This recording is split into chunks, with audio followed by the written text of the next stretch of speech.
Blood Maniac is another one of my favorite puppet combo games out there. This game takes an entirely different approach to horror games, where instead of being hacked and slashed, you're the one doing the hacking and slashing.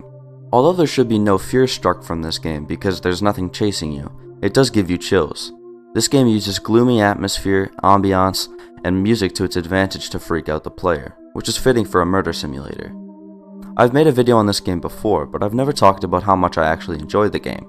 It was more like an edited joke around video. Anyways, let's get into my favorite part of all these videos, the breakdown.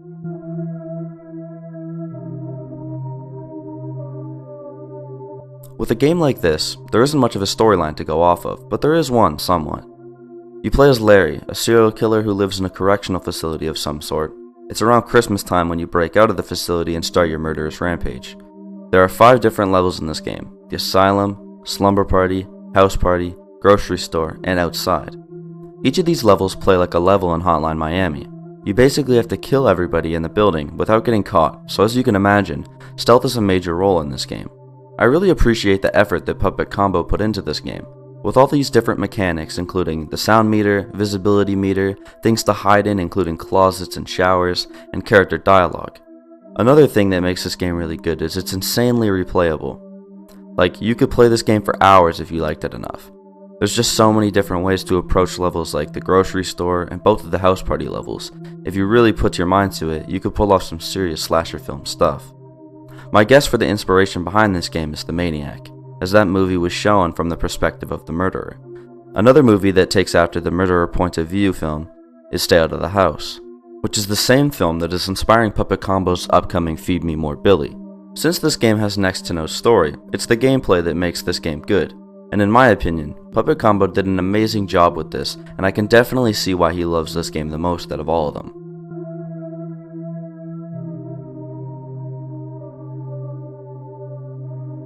This game doesn't really have music, it's more of a deep ambiance depending on the level. It's very fitting to the game's vibe and adds a strong unease. The game is about murder, also similar to another game I have reviewed on this channel, which is Manhunt, but the two are very different in vibe. Blood Maniac feels much more sinister because you're literally murdering innocent people for fun, but that's to be expected from Puppet Combo.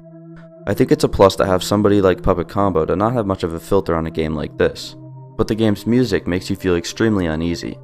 Something that Puppet Combo is good at, especially on the outside level. It's just pouring snow in the empty streets of God knows where, as you can hear the cold air howling through the trees.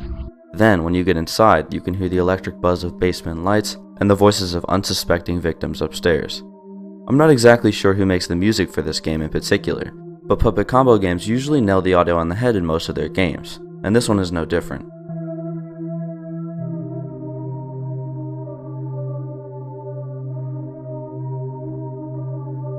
I wanted to take some time to look at this game from a distance and cover all of its pros and cons. Positive things about this game that I have mentioned above are that it has an in-depth stealth system, good ambiance, little details like being able to hide in closets, and full-on secret dialogue between characters. For example, there's a part in the house party level where if you hid in the closet at the right time, you can watch a guy get rejected in one of the bedrooms. Then, just to add to his shitty night, you get to brutally murder him when the girl leaves the room. Some cons of this game are that Puppet Combo has been kind of quiet about this game, and we haven't gotten an update since I think 2019, since he was busy with Murder House and Stay Out of the House.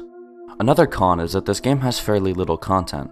It might keep you entertained for an hour or two, but after a certain period of time, the game becomes boring and you run out of things to do. There are only 5 levels in the entire game, so that kinda just depends on what you make of it that decides if the game has content or not. I definitely see the potential for this game. Like if Puppet Combo released the game on Steam with Steam Workshop, I'm sure this game would be modded to shit, so there would never be a lack of content. Endless modded levels would be really cool. Like maybe have other Puppet Combo game maps like Babysitter Bloodbath, Murder House, or Nun Massacre, who knows. Actually, as I was recording the script for this game, Puppet Combo just released a Christmas spin-off of the game, which I will be doing a review on next.